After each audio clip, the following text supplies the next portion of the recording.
UK का study visa refusal के बाद क्या हम दोबारा अप्लाई कर सकते हैं और अगर कर सकते हैं तो किस टाइम के बाद हमें दोबारा अप्लाई करना चाहिए। ये क्वेश्चन रिसेंट चूँकि काफ़ी सारे इंटरव्यूज़ में काफ़ी रिफ्यूज़ल भी देखने में आई हैं यूके की, तो उसके बाद अब स्टूडेंट्स पूछ रहे हैं कि हम इसको किस तरह से कैटर कर सकते हैं। सबसे पहले तो आपने ये देखना है कि आपका रिफ्यूज़ल किस नेचर का है। फॉर एग्ज़ाम्पल कुछ रिफ्यूज़ल ऐसे हैं जिसमें आपकी जो इंटरव्यू है उस पे आपका डिटेल से उन्होंने लिखा है कि जी हमने इंटरव्यू के बाद ये चीज़ें देखी, हमने ये क्वेश्चन पूछे और इसमें हमें सेटिस्फाई नहीं कर पाए। तो ये एक जेन्युइन आपका रिफ्यूज़ल हो गया। अब इस पे दोबारा अप्लाई करने पे अगर तो आपके पास इंफॉर्मेशन मौजूद है और आपकी प्रिपरेशन अच्छी है तो फिर तो आप अप्लाई करें।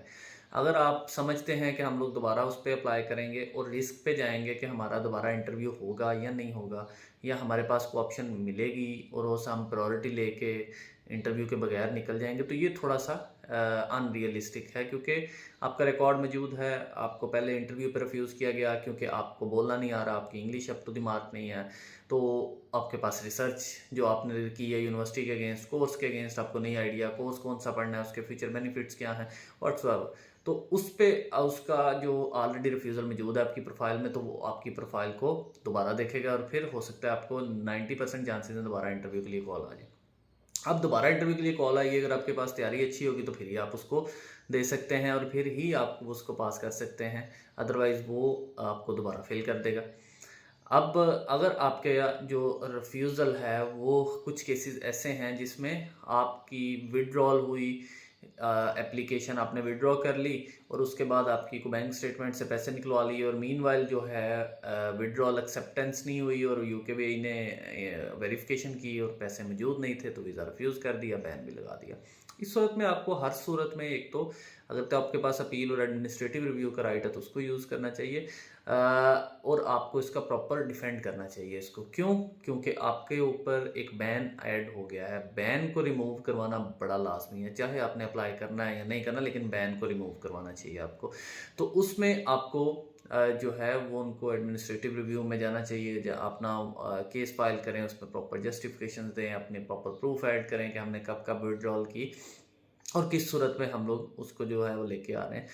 अब अगर हम जनरल डिस्कस करें तो इसका इफ़ेक्ट क्या है आपकी एप्लीकेशन पे, या आपको दोबारा अप्लाई करना चाहिए या नहीं करना चाहिए। आपको लाज़मन अगर आपने देखें किसी मोटिव के साथ यूके का वीज़ा अप्लाई किया है, आप जाना चाहते हैं, तो आप उसको अगेन अप्लाई करें, लेकिन अपनी वीकनेस शॉर्ट कमिंग्स को दूर करके अप्लाई करें। यानी आपका अगर कोई जैसे मैंने पहले बताया, अगर इंटरव्यू प्रॉपर प्रिपेयर नहीं है तो उसको प्रॉपर प्रिपेयर कर लें फिर अप्लाई करें।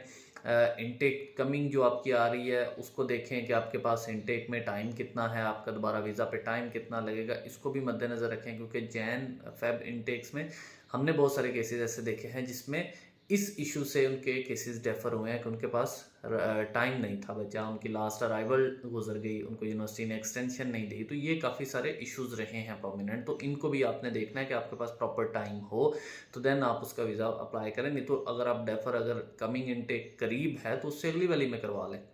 देखिए मकसद ये नहीं है कि आपका जो है वो फौरी तौर पे उसको चीज़ों को जल्दी-जल्दी करके आपका केस को फ़ाइल करना। मकसद ये है कि आपका जो शॉर्टकमिंग्स हैं उनको दूर करके और प्रॉपर प्लान करके इसका वीज़ा अप्लाई करना है आप लोगों ने। स्टडी वीज़ा आपका एक दफ़ा रिफ्यूज़ल होता है तो ये बैड इम्पैक्ट है आपकी प्रोफ़ाइल पे।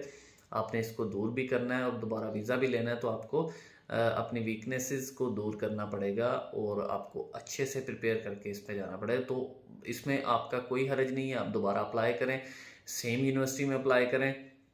किसी और यूनिवर्सिटी में अप्लाई करना चाहते हैं तो कुछ यूनिवर्सिटीज़ के पॉलिसीज़ होती हैं कि वो रिफ्यूज़ल जो एप्लीकेशंस होती हैं उनको एक्सेप्ट नहीं करते। अब जब वो एक्सेप्ट नहीं करेंगे तो डेफिनेटली आप उसमें जा ही नहीं सकते। तो ज़्यादा या बेहतर ऑप्शन ये होती है कि जिस यूनिवर्सिटी से ऑलरेडी रिफ्यूज़ हुआ है उसी यूनिवर्सिटी का दोबारा कैश लेके तो आप नेक्स्ट इनटेक के लिए अप्लाई कर लें। उसमें आपका एक तो प्रोसेस कम होगा, यानी आपको कुछ नए सिरे से कुछ नहीं करना पड़ेगा, ना नया ऑफ़र, वो एक स्टैंडर्ड वे आप रेफ़र करेंगे, एक ऑफ़र आ जाएगा और उसके बाद आपको कैश जनरेट हो जाएगा। अदरवाइज़ आप नई यूनिवर्सिटी में नया एडमिशन अप्लाई करते हैं तो फिर वो सारा प्रोसीजर आपको फॉलो करना पड़ेगा और आपको 2-3 महीने इसमें हेक्टिक में गुजर जाते हैं, कई दफ़ा क्रेडिबिलिटी इंटरव्यूज़ आ जाते हैं।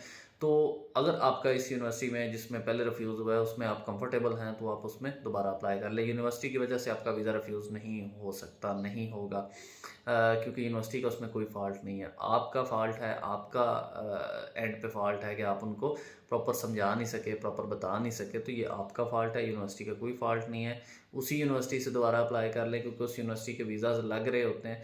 अगर आपका या 2-4 लोगों का रिफ्यूज़ हुआ है तो इट मीन्स के यूनिवर्सिटी बुरी नहीं है, आपकी प्रोफाइल बुरी है या आपका जो है वो आप में कॉम्पिटेंसी की कमी है कि आप उसको जस्टिफाई नहीं कर सके। तो ये छोटी-छोटी चीज़ें हैं जो अक्सर अब जिनके रिफ्यूज़ल हैं वो पूछ रहे हैं कि जी हम दोबारा अप्लाई करें, कब करें, किस यूनिवर्सिटी में करें।